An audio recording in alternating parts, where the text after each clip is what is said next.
Welcome back to Things You Don't Know. I'm Chandler Foster here with Dr. Sean Deneen and Dr. Bill Weaver.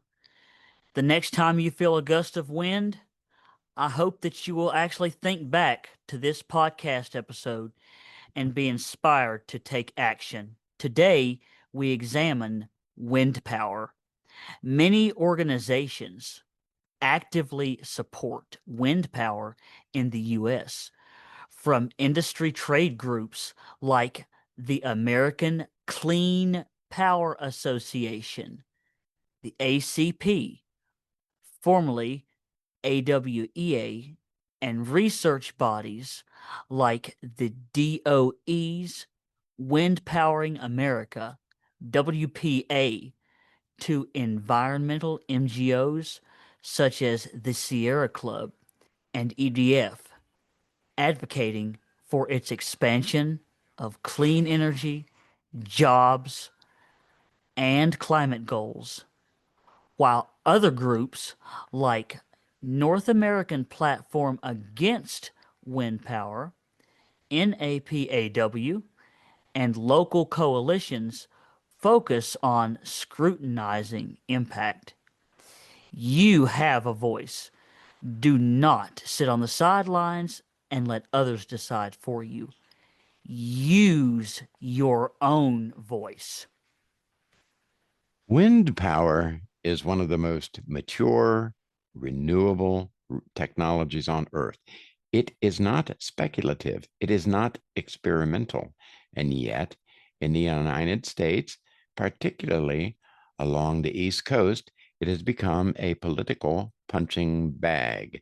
Today, we're going to examine wind energy honestly, its advantages, its real limitations, its impact on noise, radar, and defense systems, and finally, how political interference has crippled offshore wind development off the Virginia coast, for example. And we're not doing cheerleading here, folks. I want to know whether complaints are valid and where they are exaggerated or just flat out false, not true. Which is precisely the right question, ladies and gentlemen, because wind power sits at the intersection of engineering reality and political mythology. Why does wind power matter? Well, wind power's primary advantage is brutally simple. Once built, it produces electricity without fuel costs. No coal, no gas, no uranium. That means no price of volatility tied to global commodities. In other words, foreign countries can't control that. We control it ourselves. Modern wind turbines operate at capacity factors between 35 and 55%, depending on location. It's higher offshore where wind is steadier and stronger. Historically, wind power has followed the same pattern as railroads and electrification: early skepticism, infrastructure resistance, and then mass adoption. Denmark now gets over 50% of its electricity from wind. Germany, the United Kingdom, Spain, the same trajectory. So when people say, oh, wind doesn't work, that is just demonstrably wrong. The argument is not whether wind works. The argument is whether we choose to deploy it intelligently. Okay, so what does wind power do well? Well, wind power's greatest strength is economic predictability. Once turbines are built, fuel costs drop to zero. There is no geopolitical shocks. There's no commodity spikes. Offshore wind capacity factors routinely exceed 45%, rivaling fossil fuel plants without emitting carbon or particle pollution. When you hear that offshore wind has a capacity factor above 45%, here's what that actually means. It's not about the peak power. It's about how often a power plant delivers real electricity. A capacity factor measures the percentage of time a plant produces its maximum possible output.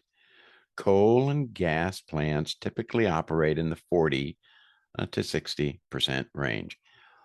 Offshore wind now routinely hits 45 to 55%. So that means that offshore wind isn't on sometimes, huh? Well, yeah, that's true. Offshore wind runs consistently because ocean winds are stronger and more reliable than land winds. Over a year, these turbines produce roughly half their maximum output, which puts them in the same reliability class as fossil fuel plants. And unlike oil or gas, But there's no carbon emissions, no particulate pollution, no sulfur dioxide, no nitrogen oxides. Offshore wind delivers utility scale power without combustion, without smoke, and without the health costs tied to fossil fuels. The bottom line on that, offshore wind is not a boutique energy source, not just a bunch of hippies. It's industrial grade electricity without the pollution. historically, nations that dominate energy production dominate geopolitical influence. Europe recognized this early. The United States, despite superior resources, has for its own reasons chosen delay. So the technology works. The argument is political, not technical. The argument is political. Political, folks, not technical here. Yes, you're right. Let's be clear. Wind power does have limitations. First, intermittency. The wind does not blow on command. That requires grid level solutions, geographic dispersion, battery storage, demand response, and interconnection. Second, materials and manufacturing. Turbines do require steel, concrete, copper, and rare earth magnets. These have environmental footprints. However, wind turbines use the same materials to construct as fossil fuel plants, only generally fewer materials. And life cycle analysis consistently show wind power emits 70 to 90% less CO2 than fossil fuels over its lifetime. The third concern of visual and land use concerns. This is subjective, but it's very politically potent. Wind turbines are large. Offshore turbines, often built 1 to 3 miles offshore, are visible from shore under certain conditions. Whether that's ugly is an aesthetic opinion, not a scientific argument. Well, what about birds and whales? That's one of the biggest complaints that I hear now. Yeah, indeed, bird strikes do occur, but fossil fuel infrastructure buildings and domestic cats, yep, your kitty cat, kills orders of magnitude more birds annually than wind turbines. As for whales, there is no evidence that links offshore wind operations to whale mortality. Multiple NOAA and Navy studies do confirm this. Another issue is, well, wind turbine noise is often misunderstood. At typical residential setback distances, okay, we're talking not a long ways, we're talking 100 yards maybe. Turbine sound levels are 35 to 45 decibels. Well, that's roughly equivalent to a quiet library or a refrigerator hum. So the so-called infrasound panic is largely pseudoscience. Infrasound from wind turbines is well below threshold known to cause physiological harm and is weaker than infrasound generated by ocean waves or highways. So, the wind turbine syndrome claims. Repeatedly debunked. Double-blind studies show symptoms correlate with expectation, not exposure. That doesn't mean people aren't distressed, but the cause is psychological framing, not acoustic damage. Now, when we're dealing with radar and military systems, this is where the discussion gets technical and serious. Yes, wind turbines can interfere with radar systems by creating clutter or false returns. This is a known, solvable engineering problem. What are those modern solutions? Well, they include radar absorbing turbine coatings, software filtering algorithms, adjusted turbine spacing, and cooperative siting with the Department of Defense. The U.S. military has approved dozens of wind projects near sensitive installations, including offshore arrays. And this is not just a national security catastrophe here. No, it's an engineering coordination issue that's been solved repeatedly, except where politics intervenes. Now we arrive at kind of the heart of one of the big issues here: offshore wind development off the Virginia coast. Northern Virginia is not normal load growth. It's data center driven growth, the most electricity hungry kind.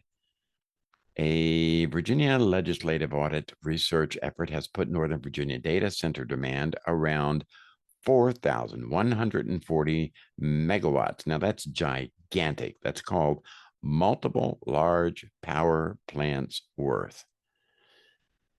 Another point: separate research summarizes that data centers used 26%. That's a little more than a quarter of the entire state of Virginia's total electric supply in 2023. Pew Research Center is a resource on that. One local utility area, Novick, serving parts of the Northern Virginia orbit, forecast data center summer peak load rising from 1,050 megawatts in 2024 to 5,900 megawatts in 2029. Why? Well, it has to do with the fact that in that area, there's a great deal of computer work that is done for national security. The CIA and the FBI and several other agencies have major, huge presence there in Tyson's Corner, for example. Nova's data center corridor underpins major cloud capacity and government adjacent workloads. The so what is not that one building is defense, but that regional grid reliability becomes a national resilience issue when so much critical compute and communications infrastructure concentrates behind the same substations and transmission paths. Virginia's own state level reporting emphasizes the scale and concentration of this infrastructure in Nova. And that comes from JLARC. Now, how does stalling offshore wind development hit this problem? Virginia's flagship project, Coastal Virginia Offshore Wind, CVOW, OW, is a 2.6 gigawatt nameplate. That information comes from Dominion Energy.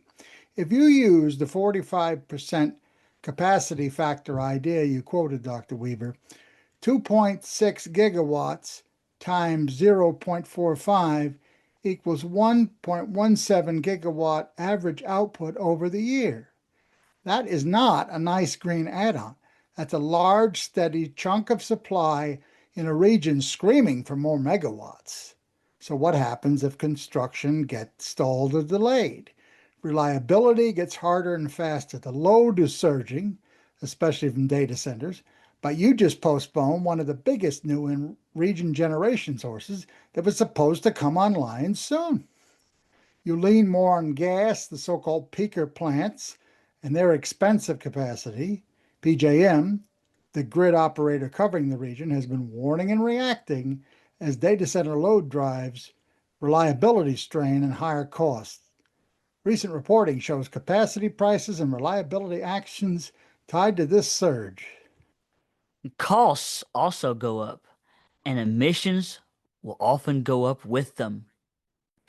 When big clean projects slip, the stopgap is usually more fossil generation, often at the dirtiest, least efficient plants, and more imported power, both of which tend to raise bills and local pollution exposure. And that comes from Reuters. It also tightens the vice on critical load planning. Data centers and other high uptime facilities do not accept outages. They respond with massive backup generation and redundancy. Grid stress does not just risk blackouts, it can also drive more diesel generator runtime and more infrastructure conflict at the local level. So, what do we have here on the bottom line? Northern Virginia's electricity demand growth is already on a trajectory measured in thousands of megawatts. Delaying 2.6 gigawatts of offshore wind doesn't pause a project, it widens the supply gap, pushes the system towards more fossil stopgaps, and makes reliability and affordability problems hit sooner. You know, Virginia possesses one of the best offshore wind resources on the East Coast. It has a shallow continental shelf. There are very strong, consistent winds, and its proximity to major load centers. So this project, spearheaded by Dominion Energy, was designed to supply hundreds of thousands of homes, create high-paying jobs, and stabilize long-term energy prices. So, what exactly went wrong here? Political hostility. Under Donald J. Trump, offshore wind became an ideological target. Permits were delayed, federal approvals were frozen or threatened. Public rhetoric framed wind turbines as economic and environmental villains without any evidence, I might add. Damage wasn't just rhetorical. Investors pull back when federal policy becomes erratic. Supply chains stall, skilled labor disperses, and costs rise. Not because wind is expensive, but because uncertainty is. So, even if projects aren't formally canceled, the sabotage still happens upstream. Oh, yeah. Oh, yeah. Energy infrastructure requires predictability. When leadership signals hostility, projects die slowly by attrition. Wind power is not perfect. No energy system is. But the objections raised against it, noise hysteria, wildlife panic, radar fear, are routinely exaggerated or resolved. What cannot be engineered around is political sabotage. And as I said before, ladies and gentlemen, history shows that societies which delay infrastructure adoption do not meet their goal of preserving the past. They simply import the future from others at a much higher cost. So the real question here isn't whether wind power works, it's whether we're willing to let evidence guide policy or whether we sacrifice energy, security to grievance, politics. Yeah, Virginia should have been a flagship offshore wind state. Like I said, shallow continental shelf, consistent winds, proximity to major population centers, strong port infrastructure. The offshore wind project led by Dominion Energy was not speculative, it was shovel ready. Instead, it became collateral damage in a national political campaign against renewable energy. Federal permitting slowed, regulatory agencies were pressured, public messaging frames turbines as environmental and economic threats. And just recently, Trump announced that multiple wind projects nationwide have been cut or delayed, sending a very clear message to investors that instability is policy. This is how infrastructure dies, not by repeal, but by uncertainty. Let me emphasize again, this cost is not abstract. Delays increase financing costs. As I said before, skilled labor leaves and supply chains relocate overseas. And states like Virginia lose not just clean energy, but industrial leadership. So even if projects resume later, it's too late. The damage has already been done. Well, yes. Unfortunately, delay is destruction in slow motion. We could go on. Wind power is not perfect, but the objections leveled against it are largely exaggerated, solvable, or dishonest. What cannot be engineered around is the political hostility. It's an unfortunate truth. History is very unforgiving to nations that sabotage their own infrastructure. And energy independence delayed is energy independence denied. Energy independence that is delayed, it makes it worse because that is just energy independence that is ultimately denied in the end. Ladies and gentlemen, we hope you've enjoyed this episode. Many more wonderful things coming. Please leave a like and comments and come back to us soon. Take care. We hope you'll take action and be inspired. Bye for now. Yeah, we're going to say goodbye for now. We're going to post citations and sources here in the bottom if you see the captions here. Goodbye and use your voice.